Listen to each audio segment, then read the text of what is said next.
国际消息，咱要来关心的是，为着要对抗这个也门的反抗军青年运动这个组织，美国甲英国联军伫昨来发动海空的攻击，用军事行动来回应青年运动伫红海的攻击行为。即马这个以哈冲突嘛，确定已经扩大啊！联合国是出面来要求青年运动，就要随停止伫红海的行动。 英国战机11案自塞浦路斯的空军基地起飞，加入美军带头的联名，针对也门民兵青年运动，伫咧首都沙那的几多座机场，加附近军营发动空袭。美国总统拜登讲，这边行动是对青年运动继续攻击红海商船货船的直接回应。英国首相苏纳克是叫青年运动停止攻击，不过伫咧英美联军发动攻击进前。 青年运动的领袖已经讲，将会对任何美国的侵略做出回应。ونحن بذلك أكثر عزما على مواصلة المشوار واستهداف السفن المرتبطة بإسرائيل، ولن نتراجع عن ذلك وموقفنا إيماني، وعلى الأمريكي أن يعرف ماذا يعني هذا.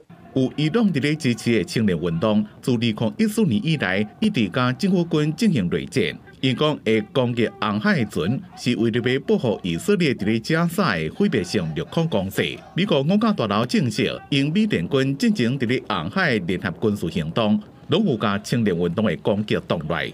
U.S. and UK forces were able to down 18 one-way attack UAVs, 2 anti-ship cruise missiles, and 1 anti-ship ballistic missile when these weapons were launched towards international shipping lanes where dozens of merchant vessels were operating. 联合国安理会吹集以11比0的票数，也有中国、俄罗斯、阿尔及利亚加莫桑比克4票弃权，通过一项决议案，要求青年运动随停止攻击经过红海商船，也热烈谴责伊朗供应武器给青年运动。 And adopting this resolution today will reaffirm that all member states, including Iran, must adhere to their obligations. Хотели бы еще раз подчеркнуть, что данная резолюция не может рассматриваться как легитимизирующее действие в Красном море так называемой коалиции, состоящей из США и их сателлитов.